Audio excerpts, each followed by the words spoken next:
بسم اللہ الرحمن الرحیم۔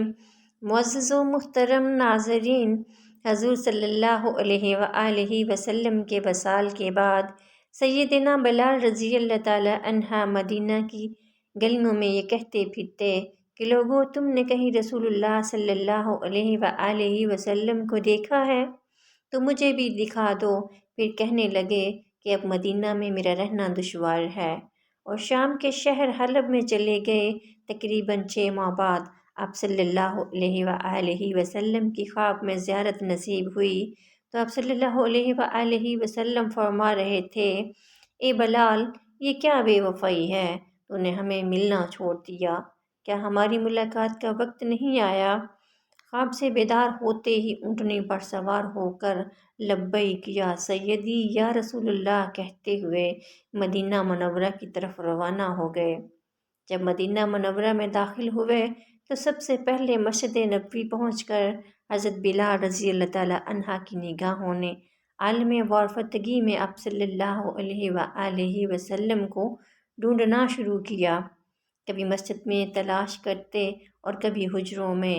جب کہیں نہ پایا تو آپ صلی اللہ علیہ وآلہ وسلم کی قبر انبر پر سر رکھ کر رونا شروع کر دیا اور عرض کیا، یا رسول اللہ صلی اللہ علیہ وآلہ وسلم، آپ نے فرمایا تھا کہ آ کر مل جاؤ، غلام حلب سے بہر ملاقات حاضر ہوا ہے۔ یہ کہا اور بے ہوش ہو کر مزار پرانوار کے پاس گر پڑے۔ کافی دیر بعد ہوش آیا، اتنے میں سارے مدینے میں یہ خبر پھیل گئی کہ مؤذن رسول حضرت بلال رضی اللہ تعالی عنہ آ گئے ہیں۔ مدینہ طیبہ کے بوڑھے، جوان، مرد، عورتیں اور بچے اکٹھے ہو کر عرض کرنے لگے کہ بلال، ایک دفعہ وہ اذان سنا دو جو محبوب خدا صلی اللہ علیہ وآلہ وسلم کے زمانے میں سناتے تھے۔ آپ رضی اللہ تعالی عنہ نے فرمایا، میں معذرت خواہ ہوں، کیونکہ میں جب اذان پڑھتا تھا تو اشہد ان محمد رسول اللہ کہتے وقت آپ صلی اللہ علیہ وآلہ وسلم کی زیارت سے مشرف ہوتا اور آپ صلی اللہ علیہ وآلہ وسلم کے دیدار سے اپنی آنکھوں کو ٹھنڈک پہنچاتا تھا۔ اب یہ الفاظ ادا کرتے ہوئے کسے دیکھوں گا؟ صحابہ کرام رضی اللہ تعالی عنہ نے مشورہ دیا کہ حسین کریمین رضی اللہ تعالی عنہما سے سفارش کروائی جائے۔ جب وہ حضرت بلال رضی اللہ تعالی عنہ کو اذان کے لیے کہیں گے تو وہ انکار نہ کر سکیں گے۔ چنانچہ امام حسین رضی اللہ تعالی عنہ سے حضرت بلال رضی اللہ تعالی عنہ کا ہاتھ پکڑ کر فرمایا، اے بلال، ہم آج آپ سے وہی اذان سننا چاہتے ہیں جو آپ ہمارے نانا جان اللہ کے رسول صلی اللہ علیہ وآلہ وسلم کو اس مسجد میں سناتے تھے۔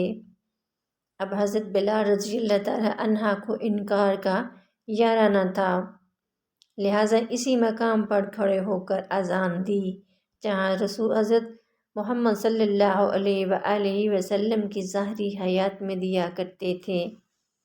بعد کی کیفیت کا حال کتب سیر میں یوں بیان ہوا ہے، جب آپ رضی اللہ تعالی عنہ نے بآواز بلند اللہ اکبر کہا، مدینہ منورہ گونج اٹھا۔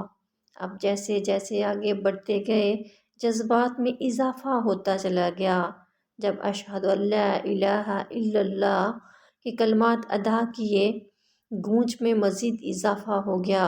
جب اشہد ان محمد رسول اللہ کے کلمات پر پہنچے تو تمام لوگ حتیٰ کہ پردہ نشین خواتین بھی گھروں سے باہر نکل آئیں۔ رکت و گریہ زاری کا یہ عجب منظر تھا۔ لوگوں نے کہا، رسول خدا صلی اللہ علیہ وآلہ وسلم تشریف لے آئے ہیں۔ آپ صلی اللہ علیہ وآلہ وسلم کے وصال کے بعد مدینہ منورہ میں اس دن سے زیادہ رونے والے مرد و زن نہیں دیکھے گئے۔ علامہ اقبال رحمۃ اللہ علیہ اذان بلال رضی اللہ تعالی عنہ کو ترانہ عشق قرار دیتے ہوئے فرماتے ہیں، اذاں ازل سے تیرے عشق کا ترانہ بنی، نماز اس کے نظارے کا ایک بہانہ بنی۔ اللہ پاک ہم سب کو آپ صلی اللہ علیہ وآلہ وسلم کی سنت پر عمل کرنے کی